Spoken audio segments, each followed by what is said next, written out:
Jangan lupa untuk subscribe dan nyalakan lonceng notifikasinya.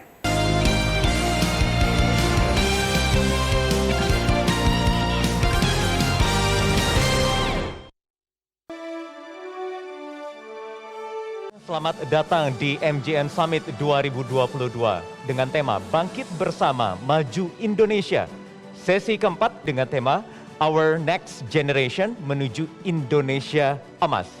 Bapak Ibu yang kami hormati, tanpa berpanjang-panjang lagi, mari kita dengarkan pemaparan dari Menteri Pendidikan, Kebudayaan, Riset, dan Teknologi Republik Indonesia yang diwakili oleh Dirjen Guru dan Tenaga Kependidikan serta selaku Chair G20 Education Working Group 2022, Bapak Iwan Syahril. Berbicara tentang topik kita kali ini, menurut saya ini topik yang paling penting ini, Mas Wahyu. Karena ujung-ujungnya semua rencana kita dalam pembangunan, ujung-ujungnya adalah SDM. SDM itu nomor satu sebenarnya, dan investasi di SDM harus menjadi yang terpenting dari semua program pembangunan yang kita lakukan. Apalagi di sini ada sebuah mimpi kita bersama, yaitu menuju Indonesia Emas 2045, 100 tahun Indonesia Merdeka. Tantangan yang kita hadapi pada saat ini sudah pasti berbeda dari tantangan yang ada sebelumnya. Orang tua kita itu berbeda tantangannya dengan zaman sekarang, dan ke depan akan berbeda kembali, 2045 itu akan berbeda. Karena itu cara kita untuk menjawab tantangan itu tidak bisa dengan cara yang masih biasa-biasa saja. Itu sudah bukan pilihan lagi. Kita harus melakukan sebuah terobosan dan harus berani untuk melakukan terobosan-terobosan ke arah sana. Nah, sebenarnya inilah salah satu pendekatan kita dalam kebijakan Merdeka Belajar, yaitu untuk menghadirkan terobosan-terobosan yang tentunya tidak biasa, disruptif, dan kemudian bisa menjawab tantangan zaman yang tadi Mas Wahyu sudah sampaikan. Dan ini lah yang kita kawal dengan kebijakan Merdeka Belajar.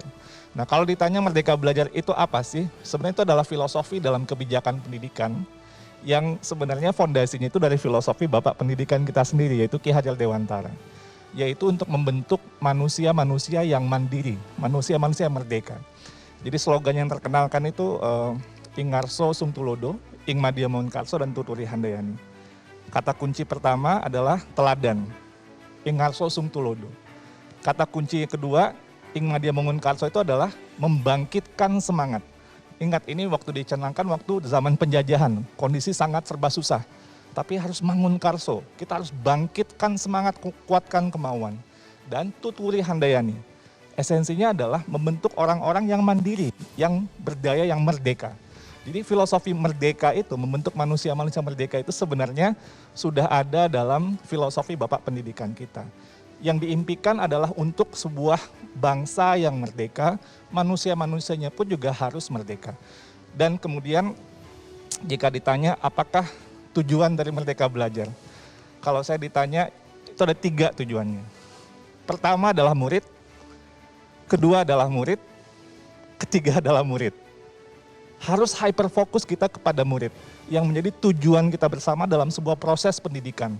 Orang-orang dewasa, teknologi, dan sebagainya itu adalah sebenarnya perantara untuk mencapai tujuan utama, yaitu murid-murid kita yang akan menjadi SDM unggul yang membawa Indonesia maju, Indonesia emas. Nah, di sini kita harus melakukan sebuah refleksi. Salah satu yang kita lakukan di awal adalah merubah sistem asesmen nasional kita, atau evaluasi dari ujian nasional kepada asesmen nasional.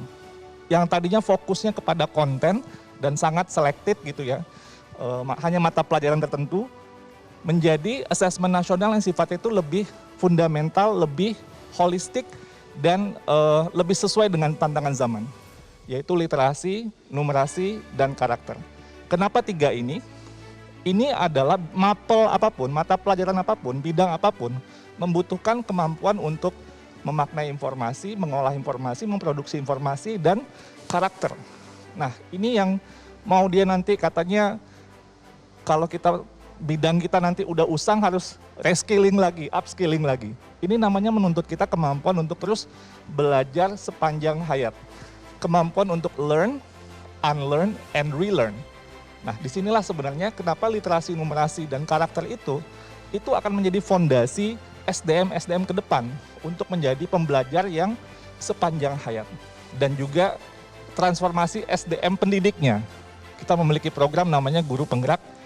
Ini fokusnya juga SDM. Kalau kita harus fokus transformasi pendidikan, SDM pendidikannya harus kita transformasi juga. Kuncinya adalah di pemimpin-pemimpinnya. Sehingga kalau kita bayangkan, tadi sekolah jadi budaya inovasi, kepala sekolahnya harus Chief Learning Officer dan Chief Innovation Officer, maka kita juga harus transformasi SDM-nya. Mereka menjadi orang yang problem solver, mereka menjadi orang yang pembelajar, dan yang terpenting, berpihak kepada murid. Oke, baik. Terima kasih Pak Iwan atas pemaparannya. Terima kasih. Selanjutnya saya ingin menyapa yang sudah bergabung dari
mindset yang tumbuh tadi, itu adalah orang-orang yang memiliki sikap dan karakter sebagai pembelajar yang agile, pembelajar yang tangguh, yang tangkas, karena memang saat ini yang kita perlukan bukanlah seorang pembelajar biasa, tapi pembelajar yang tangguh, pembelajar yang tangkas, pembelajar yang cepat.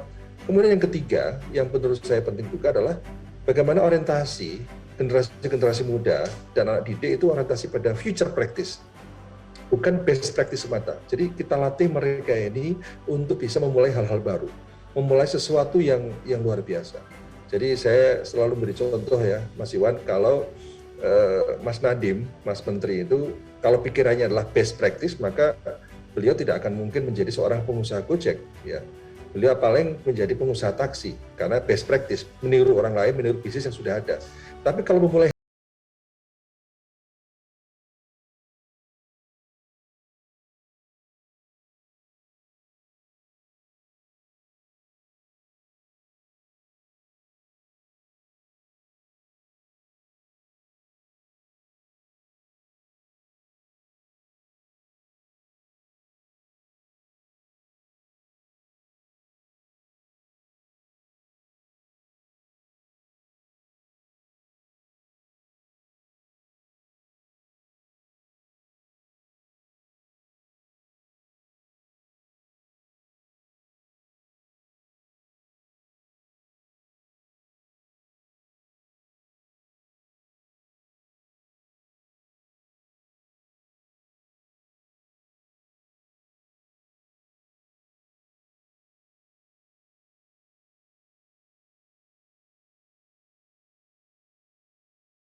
negara menyiapkan generasi emas, generasi yang mampu merespons perubahan.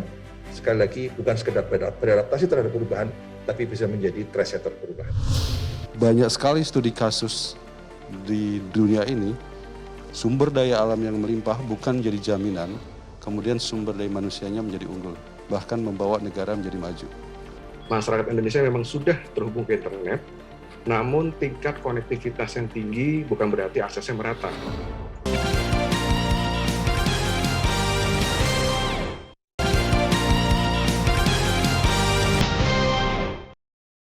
Berikutnya kita akan dengarkan pemaparan yang akan disampaikan oleh CEO Media Group Network, Bapak Muhammad Mirdal Akib.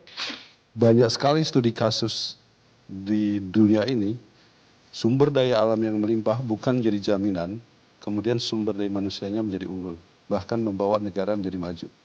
Kita membahas terus sumber daya alam kita penuh dengan segala macam alokasi kita fokuskan untuk menjadikan itu resource untuk kita berkembang sebagai negara.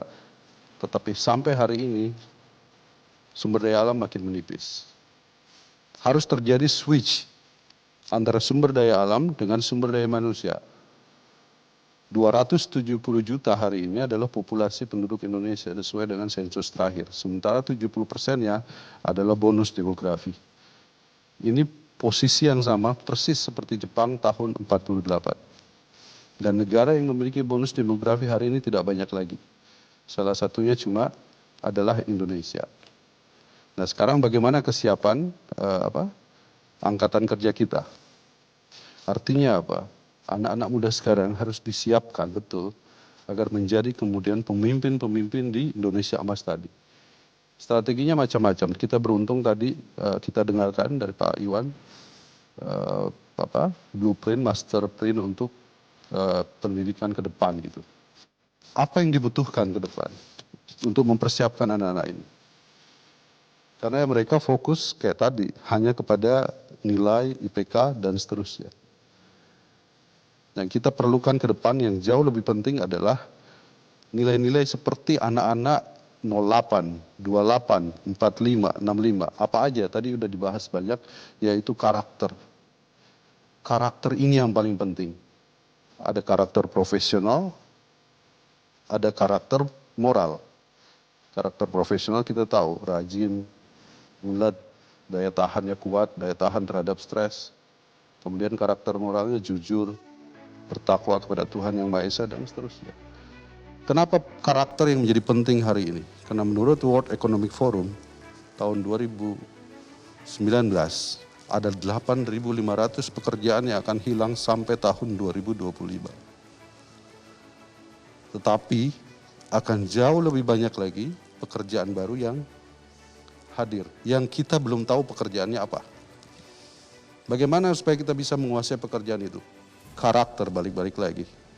Profesional karakter, kemampuan beradaptasi, learning proses yang kuat, dan menjadi manusia yang pembelajar, agar kemudian siap menjadi menghadapi periode berikutnya Indonesia emas.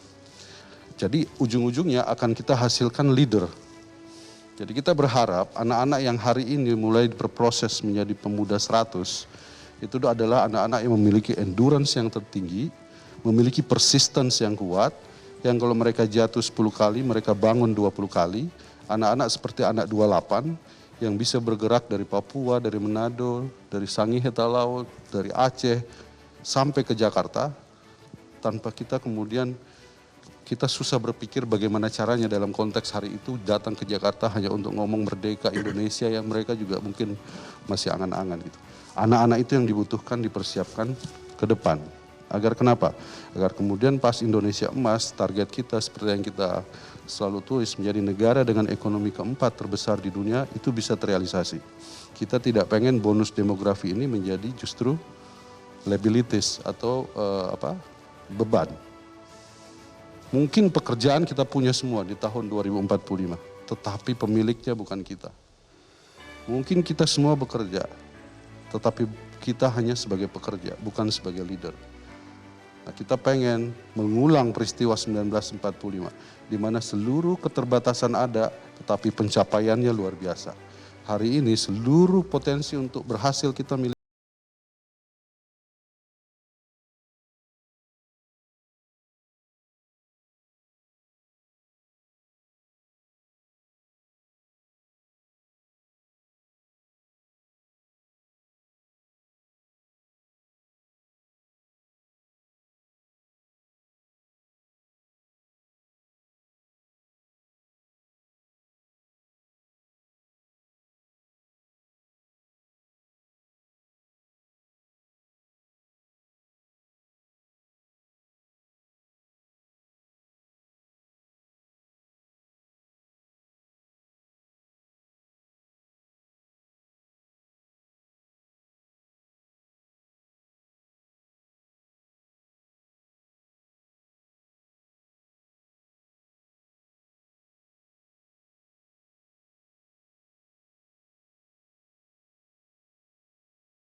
tidak ternilai, namun ada pun persiapan-persiapan yang mumpuni agar aset yang besar ini jangan sampai berbelah menjadi tanggungan beban negara yang tadi juga menjadi kekhawatiran kita semua.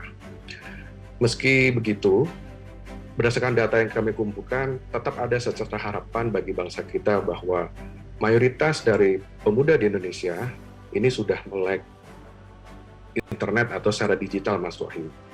Mereka sudah terbiasa menggunakan internet dalam kehidupan sehari-hari, dibuktikan dengan ada 83% berdasarkan data BPS, pengguna internet di Indonesia berada dalam rentang usia 16 hingga 25 tahun ke atas. Masyarakat Indonesia memang sudah terhubung ke internet, namun tingkat konektivitas yang tinggi bukan berarti aksesnya merata. Kalau kita lihat di peta yang sebelah kanan, terlihat bahwa Pulau Jawa masih memiliki gap sekitar 15%. Kemudian jika pindah ke Indonesia, kita lihat di Indonesia Timur, masih banyak daerah yang warnanya lebih muda, yang artinya adalah tingkat komposisi pengguna internet itu semakin kecil. Tidak heran karena mayoritas fixed broadband maupun mobile broadband service itu masih terpusat di daerah Jawa dan Sumatera. Kemudian kalau kita melihat bagaimana potensi ekonomi digital Indonesia ke depan, bahwa di tengah krisis global karena pandemi pun Indonesia masih berhasil mencatatkan pertumbuhan ekonomi digital 2 digit di antara tahun 2019 hingga tahun 2020. Nah, potensi-potensi ekonomi digital seperti ini juga harus diantisipasi dari pertumbuhan ekonomi sebesar 2 digit di sektor informasi dan komunikasi. Bahkan ketika seluruh sektor nasional mengalami penurunan hingga minus akibat pandemi COVID-19, daya tahan tinggi di sektor digital ini perlu dilihat sebagai satu potensi untuk mengakselerasi atau membangkitkan ekonomi nasional. Lalu bagaimana kami di Bakti Kementerian Kominfo hadir dalam upaya meningkatkan atau mempersempit gap kesenjangan digital tersebut. Jadi berdasarkan visi dan misi yang kami dapatkan mandatnya bahwa kesenjangan digital untuk masa depan Indonesia itu harus menjadi hal yang utama diperhatikan sehingga gap-nya semakin kecil dan juga dengan fasilitas regulasi dan juga kebijakan anggaran yang saat ini semakin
masa depan adalah masa depan kita, maka kita harus melakukan sesuatu juga sekarang untuk menuju masa depan kita.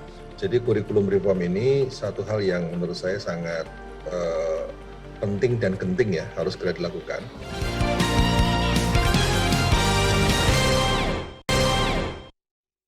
Baik, kita selanjutnya langsung bergabung lagi kembali ke studio yang sudah bergabung bersama saya di Grand Studio Metro TV. Ada staf khusus Presiden Republik Indonesia, Billy Mambrasar, yang juga sudah punya segudang prestasi, inovasi tentunya, karena bergerak juga di pendidikan informal dan juga inovasi. Apa kira-kira informasi yang akan disampaikan? Billy, silakan waktunya. Tahun 2020-2021, tim Baper, tim kami ini berkeliling ke kurang lebih totalnya sekarang sudah 22 provinsi seluruh Indonesia untuk melihat apa sih yang menjadi aktual pandangan dari anak-anak Indonesia yang akan menjadi generasi emas ke depannya. Harapan mereka dan apa yang harus dikerjakan oleh pemerintah dan swasta untuk mencapainya. secara aktif saya menyampaikan laporan tersebut ke Presiden Joko Widodo dan menunggu arahan dari beliau apa yang kemudian harus ditindaklanjuti. Ini adalah surat yang ditulis oleh Presiden Joko Widodo dengan tangannya sendiri pada tanggal 30 Desember 2015 tentang impian Indonesia tahun 2015 hingga 2085. Beliau menuliskan di titik paling timur Indonesia yaitu Merauke, dan kemudian 7 hal ini yang dalam tulisan tangan Presiden secara pribadi dikuburkan dalam sebuah time capsule. Kita bisa melihat dari 7 poin ini sebenarnya harapan Presiden adalah generasi Indonesia emas. Indonesia emas berbasis manusia. Nah, kita bisa melihat perkembangan signifikan IPM Indonesia, dan IPM itu terdiri dari multiple indikator, tapi salah satunya adalah meningkatnya aksesibilitas pendidikan tentunya mempengaruhi IPM dan naik signifikan. Nah, kerjasama semua pihak ini menimbulkan perubahan yang luar biasa, dan kalau saya tidak salah Bank Dunia, World Bank telah menyatakan Indonesia sebagai negara dengan IPM kelas menengah, dan ini signifikan sekali pencapaiannya. Akan tetapi kita bisa melihat slide berikutnya. Ini actual yang terjadi di lapangan, bahwa kesenjangan dalam pembangunan SDM itu masih terjadi. Kalau kita bicara tentang teknologi, kita berpikir kalau kita bicara tentang millennials, generasi Y, generasi Z, bahkan nanti generasi Alpha, kita berpikir, oh anak-anak muda Indonesia yang duduk di kafe, punya laptop, akses internet, wifi, berbicara tentang startup, berbicara tentang cryptocurrency, berbicara tentang investasi, ya berbicara tentang bagaimana melakukan technological intervention untuk melakukan sesuatu yang baru. Tetapi satu hal yang sangat perlu kita ingat bahwa kurang lebih hanya 8-11% dari total populasi anak muda Indonesia seperti saya dan teman-teman yang ada di studio ini yang memiliki akses ke pendidikan S1, tertiary education. Mayoritas masih berada out of school. Pak Dirjen bisa mendebat kalau ada yang salah di sini nanti dalam diskusi. Tetapi mayoritas masih belum memiliki akses terhadap pendidikan S1, let alone akses terhadap laptop, dan bisa ke kafe, dan bisa bikin inovasi. Seperti yang kita bicarakan tentang anak muda sekarang. Dan kalau kita bicara IPM tadi luar biasa, naik signifikan. Tetapi kalau kita bandingkan Papua dengan Jakarta, Jakarta itu IPM-nya jauh di atas bahkan kota-kota besar dunia. Jadi luar biasa sekali IPM Jakarta. Tapi kalau kita bicara Papua dan Papua Barat, jauh sekali, masih rendah. Akan tetapi saya optimis. Kenapa saya optimis? Karena dalam 10 tahun terakhir, indeks pembangunan manusia di Provinsi Papua dan Papua Barat dari mana saya berasal itu signifikan naik. Mungkin ketika kita mendengar semua masalah yang ada, anak-anak muda yang lagi dengar siaran hari ini berpikir, lalu saya bisa melakukan apa? Ya, karena kalau kita membebani kepada pemerintah saja tentunya ada keterbatasan. Kita harus ngambil actions. Masa depan adalah masa depan kita, maka kita harus melakukan sesuatu juga sekarang untuk menuju masa depan kita. Tadi saya menyampaikan majority adalah out of school. Sehingga kenapa saya berfokus kepada pendidikan non formal? Karena saya dengan teman-teman ingin menyelamatkan, memberikan alternatif akses, education access kepada mereka yang out of formal school, yang tidak punya akses ke pendidikan formal, dengan mendorong penciptaan pembangunan pusat-pusat pendidikan non formal di seluruh Indonesia agar mereka yang tidak bisa ke sekolah formal dan terpaksa harus putus sekolah bisa mengakses pendidikan tersebut. Dan ini adalah hal mudah yang dapat dilakukan oleh teman-teman semua dimanapun teman-teman berada. Ketika teman-teman kembali dan teman-teman melihat masih banyak anak-anak Indonesia yang belum punya akses ke pendidikan, do something, lakukan sesuatu. Sesederhana ngundang anak-anak sekeliling rumah, terus kemudian teman-teman ajar. Apapun yang teman-teman bisa ngajarin, matematika kah, bahasa Inggris kah, seperti itu. Dan saya juga berterima kasih kepada Media Group atas program PP1 tadi, PP 100. Semoga jangan PP 100 saja, tapi PP 1000, PP 10.000, ya kan, maksudnya dalam hal jumlah, bukan hanya privilege kepada beberapa orang saja, tetapi bisa lebih banyak lagi mencapai anak-anak muda yang bisa dilatih untuk menyiapkan Indonesia. Terima kasih, Billy. Soal yang lebih fundamental tadi, kalau tadi kan Pak Iwan, bagaimana sistem pendidikan ini menciptakan satu aspek assessment yang lebih fundamental dibandingkan dengan assessment yang sudah ada sebelumnya. Tetapi tadi yang disampaikan oleh Billy, Pak Iwan, ada aspek lagi yang lebih penting, stunting yang masih menjadi PR. Pertanyaan saya ke Pak Iwan adalah bagaimana kemudian Kemendikbud Ristek ini bisa menyiapkan itu juga Pak, dijalankan bersama-sama Pak, paralel dari sistem yang ada di pendidikan anak usia dini yang menjadi faktor penentu misalnya. Bagaimana Pak?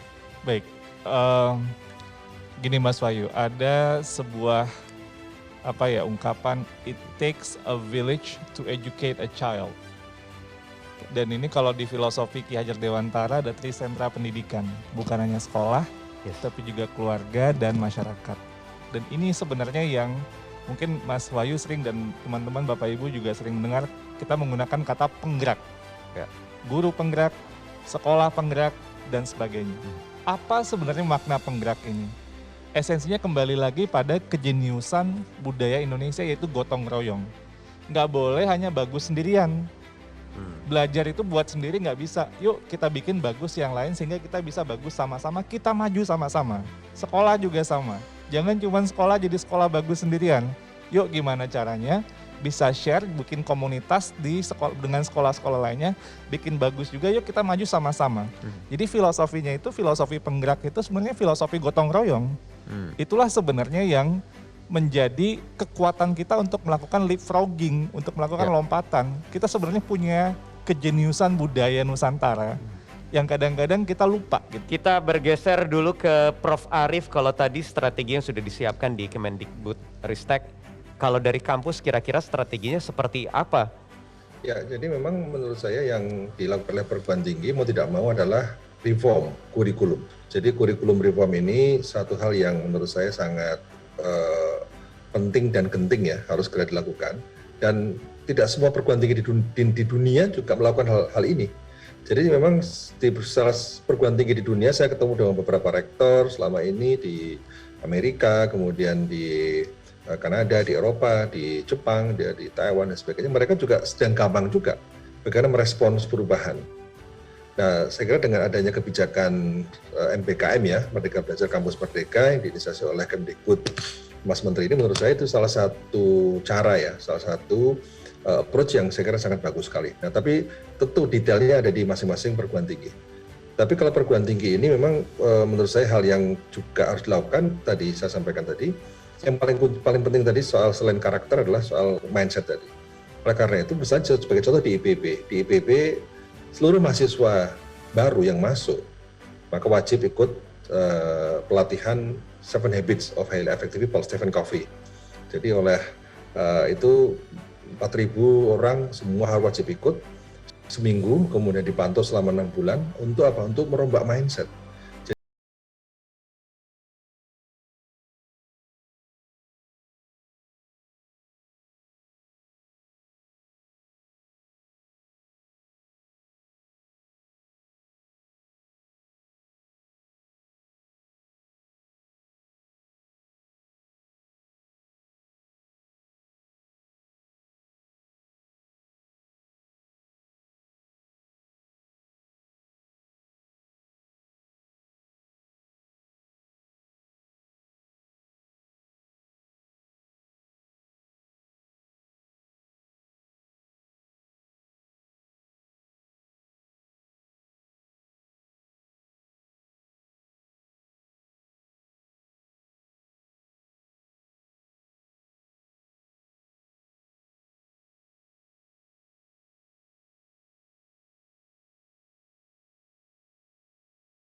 Pemanfaatannya untuk yang sebaliknya. Nah, ya. Justru hari ini kita membutuhkan pembentukan karakter, membangunkan value-value yang luar biasa seperti tadi disampaikan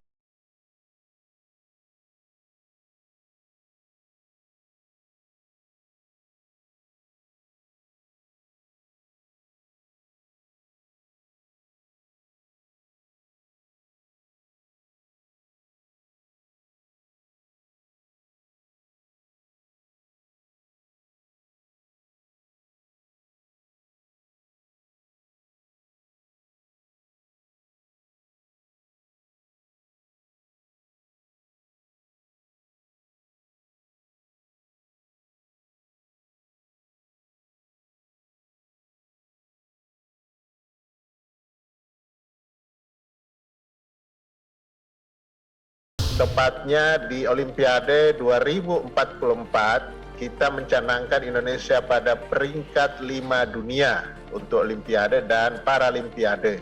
Kalau orang itu mau, usia berapa saja, kapan saja, itu bisa belajar.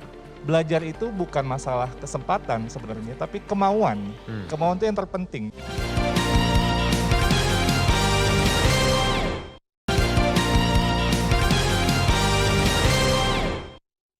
Bapak Ibu peserta MGN Summit 2022 untuk mengetahui bagaimana kira-kira cara membangun olahraga kita untuk tahun-tahun yang akan datang atau 100 tahun ke depan. Ada tema yang berjudul Membangun Prestasi Olahraga 100 Tahun Indonesia Emas di tahun 2045 yang akan disampaikan oleh Menteri Pemuda dan Olahraga Republik Indonesia Zainuddin Amali yang sudah bergabung secara virtual. Bapak Presiden sudah mengeluarkan Perpres nomor 86 tahun 2021 tentang desain besar olahraga nasional. Kita tahu bahwa para pelaku-pelaku olahraga itu mayoritas adalah generasi muda. Nah, kita juga mempunyai mimpi yang besar, khususnya untuk prestasi kita di bidang olahraga. Ini bahwa kita harus meningkat dan kita harus sejajar dengan negara-negara lain di dunia. Dalam desain besar olahraga nasional, 100 tahun Indonesia merdeka atau 100 tahun emas kita, tepatnya di Olimpiade 2044, kita mencanangkan Indonesia pada peringkat 5 dunia untuk Olimpiade dan Paralimpiade. Saya kira ini satu pekerjaan besar buat kita, bagaimana kita membangun prestasi ini supaya bisa menjadi kebanggaan buat bangsa dan negara.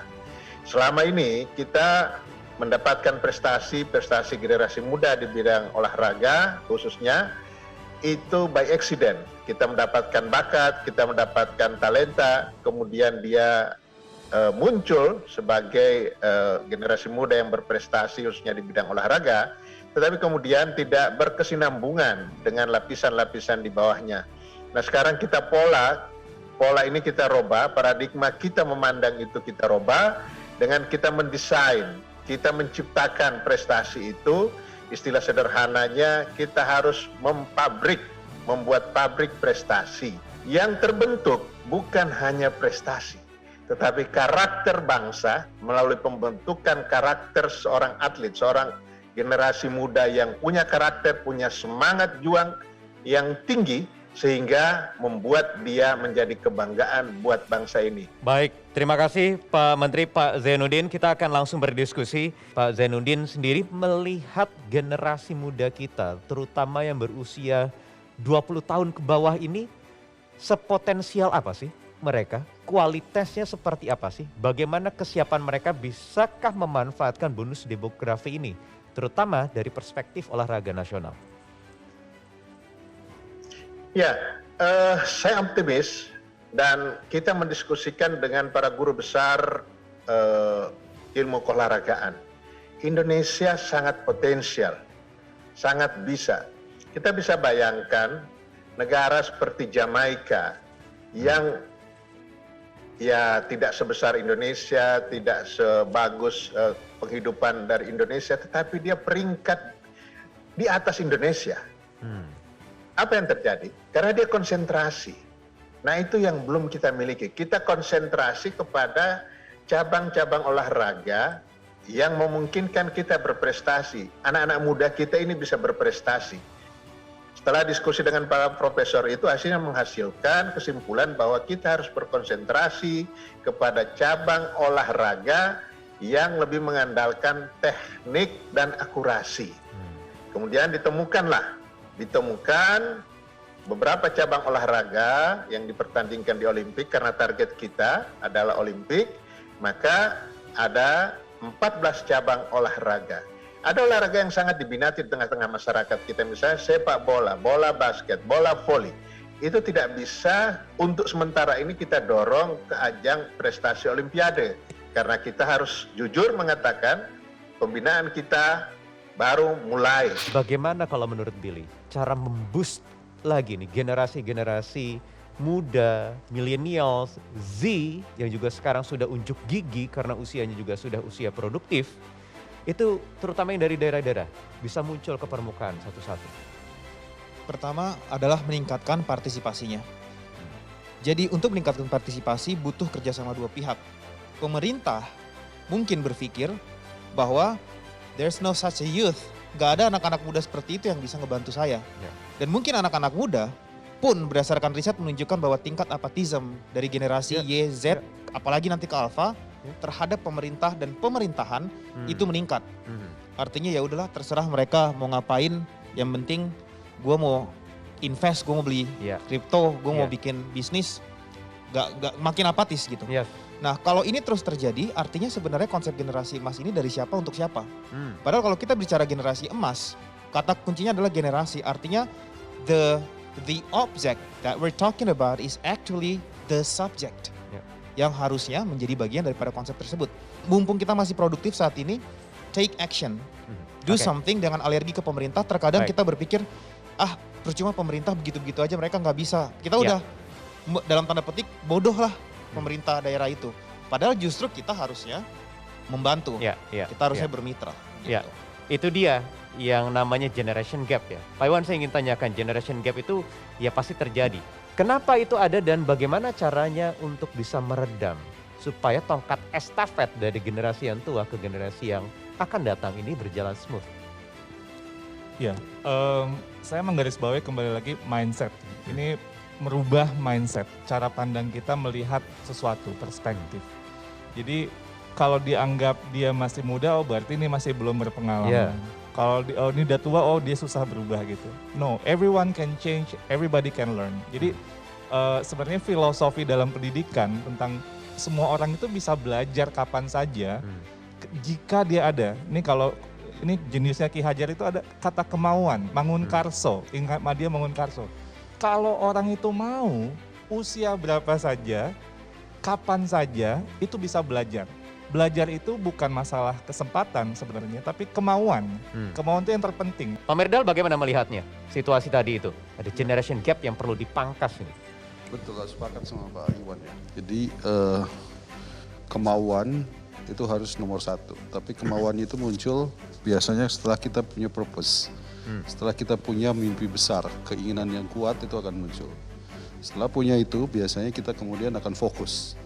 Kalau udah fokus karena keinginan yang kuat, itu keterbatasan hampir nggak ada. Untuk itu saya mengajak semua elemen masyarakat, apapun, ayo kita turun tangan, ayo kita merasa memiliki masalah ini, kemudian kita bersama-sama menumbuhkan mindset, mengembangkan karakter yang dibutuhkan, tidak lagi berpikir menjadi apa, tetapi berpikir mau berkontribusi apa, mau memberikan karya apa, tidak hanya fokus kepada masalahnya, tetapi generasi 100 adalah orang yang selalu memberikan solusi dan kemudian inovasi untuk bangsa dan negara. Baik, terima kasih Pak Mirdal. Terakhir Pak Menpora, Pak Zainuddin Amali, silakan Pak. Ya, saya orang yang termasuk orang yang optimis. Apapun kondisi yang kita hadapi, kita tetap optimis. Dan target-target yang sudah ditetapkan itu merupakan mimpi besar kita. Sebagai contoh tadi di awal saya sudah sampaikan, orang bisa mengatakan ini Menporanya nggak berhitung, Menporanya mimpi dan sebagainya, peringkat 5 besar dunia. Itu sesuatu hal yang tidak mudah. Tapi kalau kita bisa bersama-sama, generasi muda yang kita persiapkan sekarang, itu bisa kita capai. Kuncinya adalah kita optimis, kita kolaboratif, dan tentu kita harus bisa saling percaya. Satu sama lain, di bidang apapun, kita harus mempercayai partner, kita harus mempercayai mitra, kita harus mempercayai teman yang sedang mengerjakan untuk Indonesia Emas 100 tahun Indonesia Merdeka. Baik. Terima kasih Menteri Pemuda dan Olahraga Zainuddin Amali. Baik, terima kasih. Tidak terasa, usai sudah kebersamaan kita. Mewakili kerabat kerja yang bertugas, saya Wahyu Wibowo pamit undur diri. Terima kasih, sampai jumpa.